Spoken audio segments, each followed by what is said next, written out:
Thinking about buying a rental property in Metro Detroit? Before you spend $1, watch this video. Our deep dive video series tours each market street by street, real listings, real rents, real tenant data, so you know exactly what you're walking into. Thinking about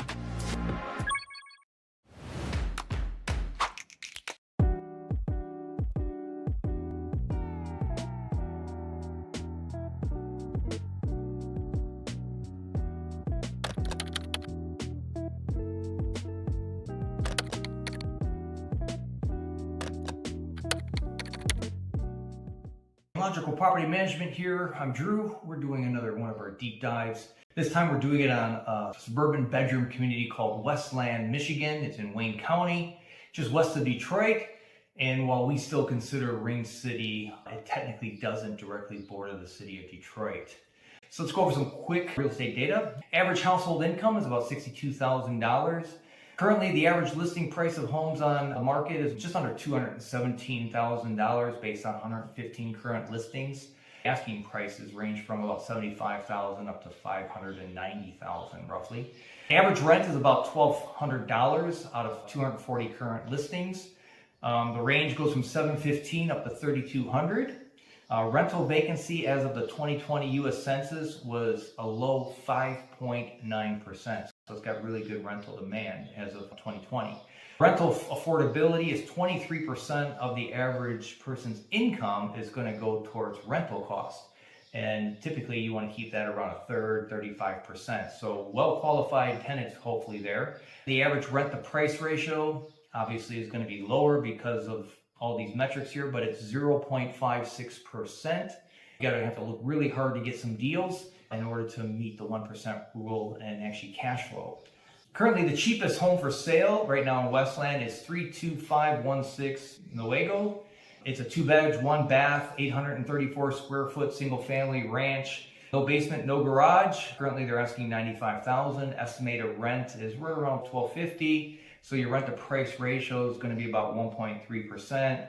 It's got a new furnace, roof, windows. Property has a mix of original hardwood floors and carpeting with a possible strong probability of hardwood under the carpeting because this house was built in the 1940s. And it's an average rental condition, probably good for the market. An investor doesn't want to get taken away and trying to over improve it or anything like that. The cheapest 3-bedroom property currently is 35054 Glen Street. 3 beds, 1 bath, 962 square feet. So right away, you should pay attention, knowing that it's less than 1,000 square feet as a 3-bedroom means your bedroom sizes are going to be pretty small, and they are. The biggest one being 11 by 10, and the other two, I believe, are 10 by 10. Really shouldn't matter to the average tenant. No basement, no garage again. Sales price currently asking $122. Estimated rent though jumps up to $1,700, giving you a rent to price ratio of 1.4. The property's in average condition, but it's slightly dated. Again, as an investor, you want to be careful about over improving. We see too many newer investors come into a house and renovate it like they want to live there. And then they justify this by saying, well, I don't want to have any maintenance problems for the foreseeable future.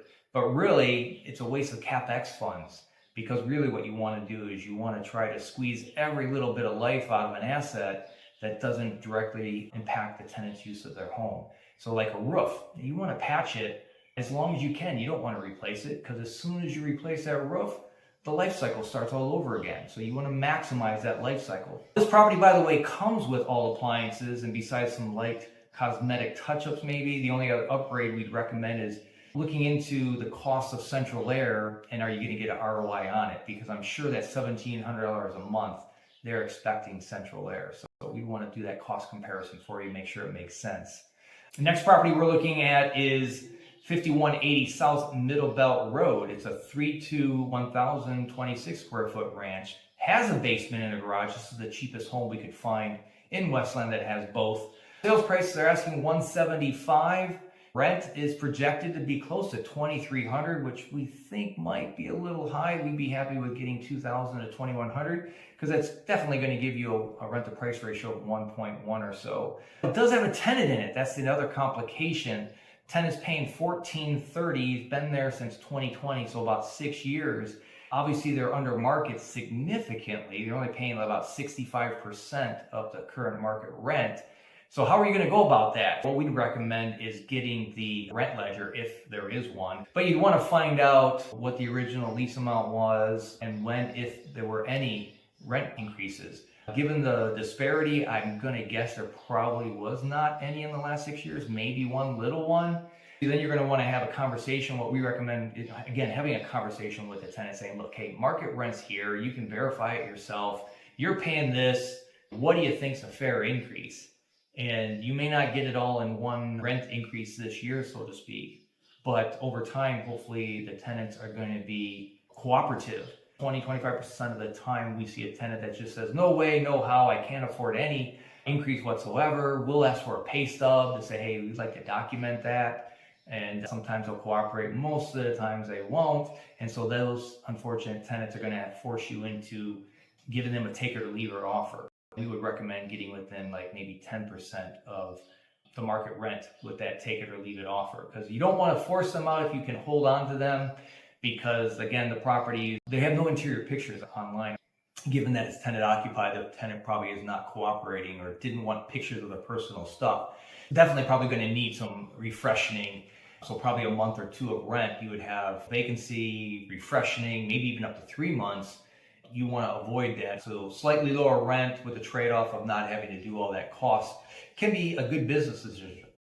Overall, this city, we're going to give it a strong class B+, probably even A- given the price points and the rent to price ratios. But again, you can find some of these no basement, no garage properties, 2 and 3 bedrooms that are going to have really good rent to price ratios and attract some really good tenants. It's originally part of Canton Township. It really grew after World War II when the Norwayne subdivision was built to provide affordable housing for the quickly growing families of the returning soldiers taking jobs in the nearby factories. Interesting fact is that when the area was incorporating into a city, it decided to take its name from the Westland Mall, which had just opened in the city. Afterwards, the city continued to grow, turning farmland into housing, and today Westland is about 20 square miles in total.